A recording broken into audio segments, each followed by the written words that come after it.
Good morning students, welcome आपका अपनी online class में 9th स्टैंडर्ड के लिए आपका चैप्टर फर्स्ट इकोनॉमिक्स एसएसटी से the story of village Palampur village की कहानी आज हम पढ़ने वाले हैं। क्यों आवश्यकता हुई हमें इस चैप्टर की कहानी के लिए? तो सबसे पहले इंट्रोडक्शन दे दूं मैं इस चैप्टर के बारे में कि इस चैप्टर में क्या है। एक पालमपुर गांव है उत्तर प्रदेश का जो वेल डेवलप्ड है, अच्छा सिस्टम है वहाँ पे खेती का, प्रोडक्शन का, इलेक्ट्रिसिटी का, ट्यूबवेल्स का, ट्रांसपोर्ट का, और कैसे हुआ ये इसके बारे में हम आगे पढ़ने वाले हैं। तो स्टूडेंट्स, फार्मिंग जो है एक्टिविटी है वो पालमपुर की मेन एक्टिविटी है। Where farming is the main activity in Palampur, where is the several other activities. उसके अलावा और भी काम है रिलेटेड है वो फार्मिंग से ही। डेयरी हो गया, स्मॉल स्केल मैन्युफैक्चरिंग हो गया, ट्रांसपोर्ट हो गया, वो भी इसी से रिलेटेड ही है। नेचुरल रिसोर्सेज वो होते हैं जो मैन मेड होते हैं ह्यूमन एफर्ट के द्वारा या मनी के द्वारा। अब पालमपुर का थोड़ा इंट्रोडक्शन देखते हैं। पालमपुर है वो well connected with the neighbouring village and town. 3 kilometre पास में वहाँ पे एक बड़ा गांव है, रायगंज है। थोड़ा सा उससे अगर ज़्यादा दूर चलते हैं तो एक छोटा सा कस्बा और है, शाहपुर है। Many kinds of transport are visible on this road starting, जैसे बुल कार्ट है, टांगा है, बोगीज है। और अगर जाते हैं मेन रोड जो हाईवे टाइप का, जैसे सड़क मिल जाती है, पक्की सड़क मिल जाती है, तो वहाँ पे आपको मोटरसाइकिल, जीप, ट्रैक्टर, ट्रक वो भी मिल जाते हैं। इस गांव में 450 के करीब घर है और 80% लोग हैं वो वेल डेवलप्ड है, अपर कास्ट से बिलोंग करते हैं। 20% है वो ऐसे से या दलित हम कह सकते हैं कि वहाँ से बिलोंग करते हैं। मेन एक्टिविटी इनकी क्या होती है? या इलेक्ट्रिसिटी की अगर बात करें तो बहुत सारे घरों में इलेक्ट्रिसिटी है, ट्यूबवेल्स है खेतों के अंदर, छोटा उनका काम है वो चल रहा है। 2 प्राइमरी स्कूल है, एक हाई स्कूल भी है यहाँ पे, एक प्राइमरी हेल्थ सेंटर भी है यहाँ पे गवर्नमेंट की तरफ से, और एक प्राइवेट डिस्पेंसरी भी है जहाँ पे लोगों का इलाज होता है। ये डिस्क्रिप्शन दिखाता है कि पालमपुर गांव में और अच्छी फैसिलिटी है, ये वेल डेवलप्ड है, इरिगेशन भी यहाँ पे अच्छा होता है, स्कूल, हेल्थ सेंटर, बाकी गांव से तुलना करते हैं तो ये अच्छा है। The story of Palampur an imaginary village will take through the different types of production activities. यहाँ पे प्रोडक्शन की एक्टिविटीज़ हैं उनके बारे में हम चर्चा करने वाले हैं। जनरल प्रोडक्शन क्या होगा, वो खेती से रिलेटेड होगा, ठीक है। ऑर्गेनाइजेशन ऑफ प्रोडक्शन की अगर हम बात करते हैं तो देखिए वहाँ पे क्या है कि अगर हम प्रोडक्शन की बात करते हैं तो प्रोडक्शन किस बेस पे डिपेंड करता है?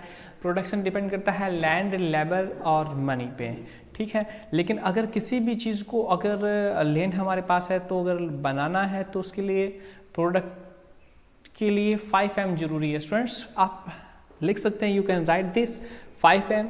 First M is man, second material, third method, fourth machine,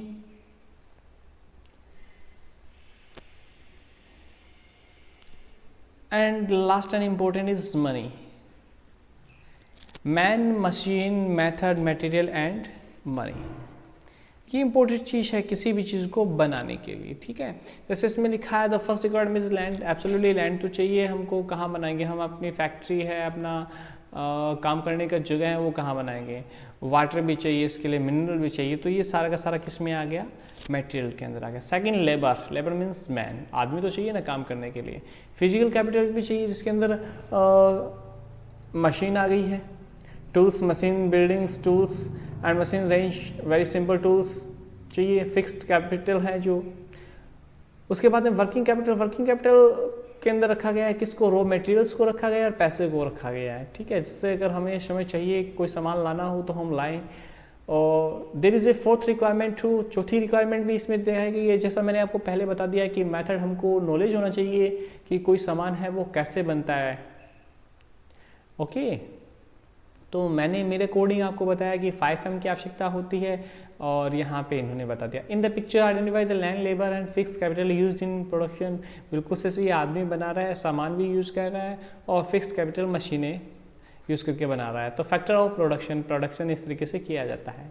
land is fixed farming in Palampur. Palampur में फार्मिंग की बात करें तो लैंड है वो फिक्स है। 75% of the people who are working are dependent on farming. 75% लोग हैं खेती के ऊपर ही निर्भर हैं। दे कुड बी फार्मर और फार्म लेबर, वो किसान हो सकते हैं या मजदूर हो सकते हैं, खेत में काम करने वाले। उनकी खुद की ज़मीन हो सकती है या फिर ज़मीन किसी दूसरी ज़मीन पे वो मजदूर के रूप में काम करते हों, तो उनका घर खेती से ही चलता है, एग्रीकल्चर से ही चलता है। But remember that there is a basic constraint in rising farm production. Land area under cultivation is particularly fixed. वो fix है. Since 1960 in Palamur there has been no expansion in land area under cultivation. खेती में कोई ज़्यादा बढ़ोतरी नहीं हुई है. By then some of the wasteland in the village had been converted to cultivate land. There exists no further scope to increase farm production by bringing new land owners. Students, ज़मीन को मापने के लिए जो वहाँ पे है बीघा, क्वांटा या हेक्टेयर है। एक हेक्टेयर की हम बात करें तो 100 by 100 मल्टीप्लाई 100 मतलब मीटर की अगर बात करें तो वो एक हेक्टेयर में होती है, स्क्वायर में। सेकेंड बात करें, is there we one can grow more from the same land. Yes, absolutely right कि एक ही ज़मीन पे एक से ज़्यादा फसल उगाई जाती है। और ये इंपॉर्टेंट क्वेश्चन भी यहाँ पे बन के आ रहा है कि पालमपुर है उत्तर प्रदेश के अंदर है, और अगर हम यहाँ पे बात करें तो कोई भी ज़मीन, no land is left idle, no land is left idle. इसको देखिए आप, during the rainy season kharif farmer grow jowar and bajra. तो क्वेश्चन बनता है कि खरीफ की जो फसल है वो एग्जांपल बताइए, तो ज्वार और बाजरा। उसके बाद में हम बात करें, these plants are used as cattle feed, ठीक है। उसके बाद में अगर हम चलते तो अक्टूबर और दिसंबर के अंदर पोटैटो भी उगाया जाता है, ठीक है। उसके बाद में चलें तो विंटर सीजन के अंदर रबी की जो फसल है उसके अंदर वीट उगाया जाता है, गेहूँ उगाया जाता है खाने के लिए, प्रोडक्शन के लिए। तो पूछी जा सकती है कि रबी की फसल कौन सी है या खरीफ की फसल कौन सी है, तो आपको ध्यान रखना है। लास्ट में अगर देखें तो हम शुगर कैन भी यहाँ पे उगाया जाता है। शुगर कैन आप जानते हो, शुगर कैन गन्ना होता है, गन्ने से गुड़ बनता है, जैगरी, और वो गुड़ आगे बेचा भी जाता है। The man season region, why farmers are able to grow 3 different crops in a year in Palampur. क्यों 3 फसल वो उगा सकते हैं? वो है उनके इरिगेशन सिस्टम में, सिस्टम ऑफ इरिगेशन, सिंचाई का उनका जो सिस्टम है वो बेहतरीन है। Electricity came early to Palampur, Palampur में इलेक्ट्रिसिटी, बिजली जल्दी आ गई तो इरिगेशन संभव है। System of irrigation, Persian wheels, पहले पर्शियन व्हील्स आप जानते हो कि घाट लगाया जाता था, बड़े बड़े वो चक्कर से होते थे, पहिए से होते थे, उनको घुमाया जाता था, कुएं से पानी निकाला जाता था। अब ऐसा नहीं है, अब इलेक्ट्रॉनिक ट्यूबवेल्स है जिनसे इरिगेट किया जाता है, और एक से ज़्यादा फसल यहाँ पे ली जाती है, ठीक है। और अब बात करें तो 200 एकर्स हैं वो इरिगेटेड है यहाँ पे। लेकिन भारत के सब, जैसे इसमें लिखा गया है कि भारत के जो सारे के सारे जो गांव हैं उनमें ऐसी फैसिलिटी नहीं है, ठीक है। सारे के सारे जो भारत के गांव हैं वो इरिगेटेड नहीं है, सिंचित नहीं है। Apart from the river line plants, coastal regions हैं, वहाँ पे भी ऐसा नहीं है। To grow more than 1 crop on a piece of land during the year is known as multiple cropping. और इससे एक साल में एक से ज़्यादा फसल उगाना क्या कहला जाता है? मल्टीपल क्रॉपिंग कहला जाता है। It is the most common way of increasing production, और प्रोडक्शन ज़्यादा होता है। आ रही है बात समझ में? प्रोडक्शन को बढ़ाने के लिए ही मल्टीपल फार्मिंग की जाती है। और ये यहाँ पे टेबल बनी हुई है जो आपको देखना है कि 1950 और 51 के अंदर कल्टिवेटेड एरिया इतना था हेक्टेयर के अंदर, और अब इतना है, धीरे धीरे बढ़ भी रहा है, कम भी हो रहा है। ये डाटा आपको पढ़ना है।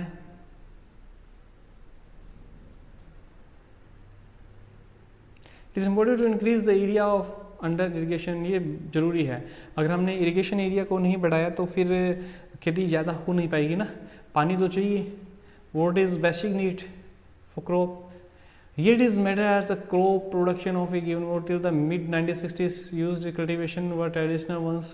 The relatively low yields 1960 तक क्या था कि परंपरागत तरीके से खेती की जाती थी, तो रिजल्ट है वो खेती का कम होता था, कम अनाज होता था। Traditional seeds needed less irrigation, traditional जो सीड्स होते थे उनको कम पानी की आवश्यकता होती थी। Farmers used cow dung and other animals. देखिए पहले जो खेती में जो मैन्यूर, जो खाद डाली जाती थी, वो क्या डाली जाती थी? Farmers use cow dung and other natural manure as fertiliser, fertiliser के रूप में वो नेचुरल मैन्यूर या फर्टिलाइजर डालते थे। All this were readily available with the farmers with not have to buy them, और घर पे में ज़्यादा खरीदना नहीं पड़ता था। लेकिन ग्रीन रेवोल्यूशन जो आया 1960 के बाद में, उसके बाद में तो तहलका मच गया था पूरा का पूरा। अब इसको ध्यान से अगर आप देखें तो देखिए कि इंडियन फार्मर ने क्या किया कि खेती के लिए, चावल और गेहूं की खेती के लिए उन्हें HYV हाई यील्डिंग वेराइटीज़ बीजों का प्रयोग, संकरित बीज या संक्रमित बीज इनको कहते हैं, उनका प्रयोग करना शुरू कर दिया गया। ये ट्रेडिशनल बीजों की तुलना में प्रोडक्शन है वो ज़्यादा देते, ज़्यादा प्रोड्यूस करते थे ये, ठीक है, इसलिए इनका यूज ज़्यादा हुआ। इनको संकर बीज भी कहते थे, ठीक है, हाइब्रिड होते थे ये, कम ज़मीन में और ज़्यादा बीज देते थे, और इनके लिए केमिकल फर्टिलाइज़र का यूज़ भी करना शुरू कर दिया गया। देखिए मॉडर्न फार्मिंग मेथड, ट्रैक्टर का यूज़ करना, ट्रैक्टर में डीजल डलता है, इरिगेशन का यूज़ करना, कैनाल्स हो गया, पंप हो गया, डैम हो गया, इलेक्ट्रिसिटी हो गया, पेस्टिसाइड दवाइयाँ छिड़कना, फर्टिलाइज़र का यूज़ करना, और बीज है वो जो ये संकर बीज है उनका यूज़ करना शुरू कर दिया। Pesticide to produce best results, higher yields were possible only from a combination of HYV seeds. Irrigation, chemical fertilisers और पेस्टिसाइड, इनका यूज ज़्यादा हो गया। इनका यूज ज़्यादा हुआ और इनसे नुकसान भी बहुत ज़्यादा हुआ, उनकी भी हम बात करेंगे कि नुकसान कैसे ज़्यादा हुआ। सबसे पहले हम बात करते हैं पंजाब हरियाणा, ठीक है।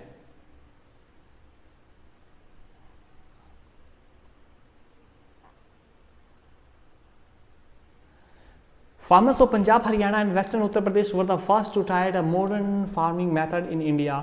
The farmers in these regions set up tubes for irrigation and made use of HYV seeds, chemical fertilizers and pesticides in farming. Some of them bought farm machinery like tractors, threshers which made ploughing and harvesting faster. Tractor का use होने लगा। पहले ऊँटों से, बैलों से खेत जोते जाते थे, अब ट्रैक्टर से जोते जाने लगे। अनाज को निकालने के लिए थ्रेशर और बहुत सारी टेक्नोलॉजिकल मशीनें आ गई हैं। पालमपुर के अंदर जहाँ पहले और 1 हेक्टेयर में 1300 kg पर हेक्टेयर का प्रोडक्शन होता था, वहाँ पे अब कितना होने लगा? 3200 kg, 3200 kg पर हेक्टेयर, बहुत ज़्यादा बढ़ने लगा। और इसी के साथ में बढ़ने लगा ह्यूमन ग्रीड, लालच। इस ग्रीन रेवोल्यूशन टेबल का आप अच्छे से स्टडी करें तो आपको मालूम चलेगा, लेकिन इसके जो हार्मफुल इफेक्ट हैं वो बहुत ज़्यादा थे। Modern farming methods require the farmer to start with more cash than before. उसे पैसा पहले बहुत ज़्यादा चाहिए था। क्यों? क्योंकि उसे वो जो HYV सीड्स से वो मार्केट से खरीदने पड़ते हैं, पेस्टिसाइड फर्टिलाइजर्स वो खरीदने पड़ते, उसको खेती के लिए जैसे हर घर में जो ट्रैक्टर नहीं होता था तो ट्रैक्टर भी उसको हायर करना पड़ता, किराए पे लेके आना पड़ता, तो पैसा उसके पहले बहुत ज़्यादा चाहिए होने लगा। हर किसी के पास पैसा पहले था नहीं। किसान तो क्या करता, खेती के बाद में अनाज बेचता और पैसा लेके आता, और सिंचाई के लिए ट्यूबवेल्स भी हर खेत में नहीं थे, किसी से पानी लेता तो उसके लिए भी पैसा। Land being a natural resource, land है वो एक नेचुरल रिसोर्स है, it is necessary to be careful in its use. Scientific reports indicate that the modern farming methods have overrushed the natural resource base. अब देखिए very important thing कि हमने ज़्यादा ज़मीन का यूज़ किया, उसके अंदर हम ज़्यादा से ज़्यादा इंसेक्टिसाइड पेस्टिसाइड का यूज़ करने लगे, तो हमारी ज़मीन है धीरे धीरे क्या होने लगी, बैरन होने लगी, बंजर होने लगी। इसका अगर एग्जाम्पल हम देखते हैं तो एग्जाम्पल कहाँ देखने को मिलता है हमको? एग्जाम्पल देखने को मिलता है हमको पंजाब, हरियाणा। वहाँ के जो लोग हैं वो धीरे धीरे ज़्यादा पेशेंट हो रहे हैं कैंसर के। इवन ये कहें तो पंजाब से कैंसर ट्रेन गुजरती है एक, कैंसर के सबसे ज़्यादा पेशेंट्स क्यों, क्योंकि वहाँ पे सबसे ज़्यादा इंसेक्टिसाइड पेस्टिसाइड का यूज होने लगा, जो गवर्नमेंट को यूज बैन कर देना चाहिए। वैसी मेडिसिन भी वो यूज़ करते हैं, स्प्रे वो खेतों में यूज़ करते हैं। इससे क्या होता है कि मिट्टी की जो क्षमता होती है, फर्टिलाइजेशन सिस्टम ऑफ सॉइल ख़त्म हो जाता है, मिट्टी भी मर जाती है। आ रही है बात स्टूडेंट्स समझ में? इसी के साथ में हम आगे बढ़ते हैं तो देखिए ये बहुत ही कॉमन है लैंड एरिया। आप इसको देखिए, 1 मिनट इसका आप स्टडी करेंगे तो आपको मालूम चलेगा कि क्या है ये। देखिए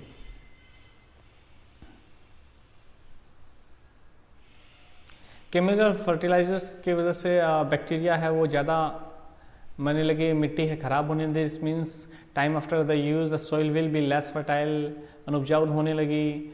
अब आपको बताता हूँ कि पंजाब जैसे कई जगह पे ऐसा होता है कि 4-4 फुट की मिट्टी निकाल करके वो मिट्टी बाहर डालनी पड़ती है और दूसरी मिट्टी डालनी पड़ती है। क्यों? ज़्यादा यूज़ दवाइयों का, फर्टिलाइजर, पेस्टिसाइड का करने से मिट्टी की उर्वरक क्षमता, फर्टिलाइज है वो लेस होने लगी और मिट्टी खत्म होने लगी। अब देखते हैं fourth, how is land distributed between the farmer of Palampur. देखो ये बड़ा सिंपल सा है। मान लीजिए आपको एक बड़े सिंपल से एग्जांपल से बताता हूँ मैं कि एक किसान है और उसके 4 बेटे हैं। अगर उसके पास 100 एकड़ ज़मीन है तो चारों बेटों में अगर वह डिस्ट्रीब्यूट करेगा तो 25 आनी है, 25 आनी है। तो वो ज़मीन जहाँ पे पहले 100 एकड़ में प्रोडक्शन होता था, अब वह क्या हो गया, डिवाइड हो गई 4 भाइयों में और प्रोडक्शन है वो अलग होने लगा। मान लीजिए उसमें से 2 खेती करते हैं और 2 शायद नहीं भी करते हों। अब देखिए ये गोविंद की बात करते हैं। Was a farmer with 2.25 hectare of largely unirrigated land. Irrigated नहीं थी, उसकी 2.25 एकड़ थी और एसिंचित जमीन थी। With the help of his 3 sons Govind cultivated the land. अपने 3 बेटों की मदद से वह खेती करता था। तो they did not live very comfortably, क्योंकि पानी नहीं था, सिंचाई नहीं था, तो कंफर्टेबल तरीके से वो नहीं रह पाते थे। अब गोविंद है वो मर गया और उसकी ज़मीन है वो तीनों भाइयों में बांट दी गई। तो 0.75 हेक्टेयर साइज पर पसंद आया। In with the improved irrigation and modern farming method, Govind's sons are not able to make living from their land. और अभी वह अपनी उस ज़मीन पे मॉडर्न मेथड से खेती नहीं कर पा रहे थे। They have to look for additional work during part of the year. और साल में खेती के अलावा उन्हें दूसरा काम भी करना पड़ा। You can see the large number of small plots scattered around the village in the picture. These are cultivated by the small farmer. छोटे किसान है वो, उनकी ज़मीन कम होती थी तो खेती भी उनकी कम ही होती थी। ये देखिए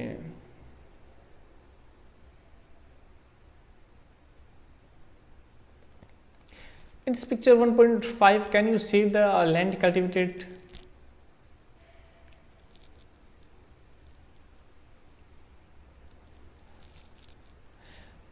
Would you agree that the distribution of cultivated land is unequal in Palampur?